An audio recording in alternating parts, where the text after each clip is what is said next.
Alors Livetree, c'est un programme de recherche pour travailler sur la ville du futur. Donc ce qu'on veut faire, c'est réfléchir à la manière dont la ville va devenir autonome en termes d'énergie. Donc on parle de smart city, de smart grid. On va donc travailler sur l'efficacité énergétique des bâtiments et sur la mutualisation énergétique. Et la mutualisation énergétique, c'est l'idée que certains bâtiments vont produire de l'énergie, vont stocker de l'énergie, là où d'autres bâtiments auront des besoins. Et cet Internet de l'énergie qui doit se construire entre différents bâtiments, c'est ce qu'on veut travailler à partir de cette plateforme-ci. C'est-à-dire qu'on va avoir un équaliseur entre des bâtiments qui produisent de l'énergie de manière aléatoire, ce sont des énergies renouvelables donc qui fonctionnent par intermittence, et on va avoir des bâtiments qui vont avoir des besoins énergétiques, et le travail, ça va être de tester l'adéquation en temps réel entre cette production et les besoins.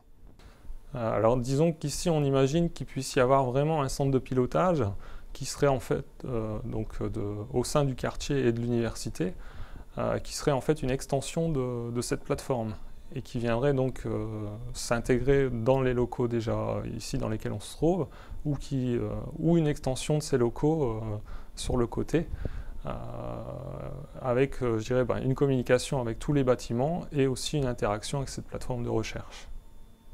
Elle s'intègre parfaitement dans le programme Livetree à l'échelle du quartier, de l'université et un déploiement au sein de différents bâtiments avec un fonctionnement 365 jours par an, 24 heures sur 24. Alors on imagine qu'il puisse y avoir certains bâtiments qui puissent être équipés de panneaux photovoltaïques en toiture, d'autres bâtiments qui comporteraient des systèmes de stockage. Donc on a par exemple sur cette plateforme différents types de stockage. On a du stockage inertiel, on a du stockage par supercondensateur, également différentes technologies de batteries. Donc pareil, on peut avoir différentes, suivant les besoins et les besoins des projets, avoir différentes technologies de stockage qui seraient réparties au sein des bâtiments de l'université. Et puis on a aussi des systèmes des consommateurs, notamment je dirais, tout ce qui peut être éclairage. Donc sur cette plateforme, on a par exemple je dirais, de l'éclairage par LED. Alors il y a effectivement l'idée de pouvoir être autonome d'un point de vue énergétique.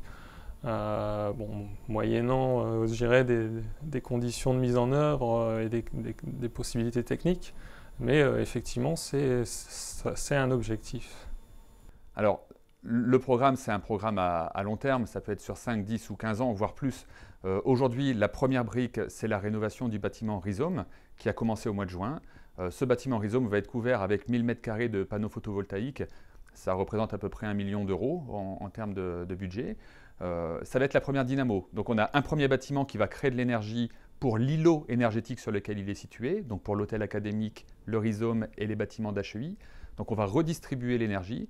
Et à terme, quand on aura plusieurs dynamos, donc plusieurs bâtiments producteurs d'énergie, pas uniquement du photovoltaïque, on peut imaginer d'autres sources d'énergie, on aura plusieurs dynamos dans le quartier. Et ces dynamos vont alimenter les bâtiments qui ne sont pas capables de produire. Voilà, c'est ça l'Internet de l'énergie et c'est le smart grid qu'on veut faire, smart grid qui étant des réseaux intelligents, réseaux électriques intelligents dans un premier temps pour nous. Et donc cette plateforme, elle apporte vraiment une crédibilité à tous ces travaux de recherche par un aspect vraiment expérimental et concret. Et donc, au niveau des partenaires et des industriels, donc ça apporte vraiment une crédibilité supplémentaire à de simples travaux de simulation qui seraient faits uniquement sur informatique.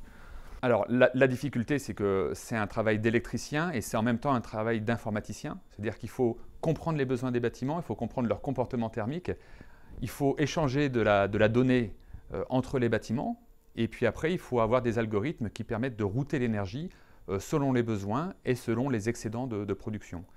Donc quand on a une plateforme de génie électrique comme celle-ci, c'est un endroit où on peut tester certaines solutions de stockage, de routage, de production et commencer à travailler sur les bons algorithmes pour le futur.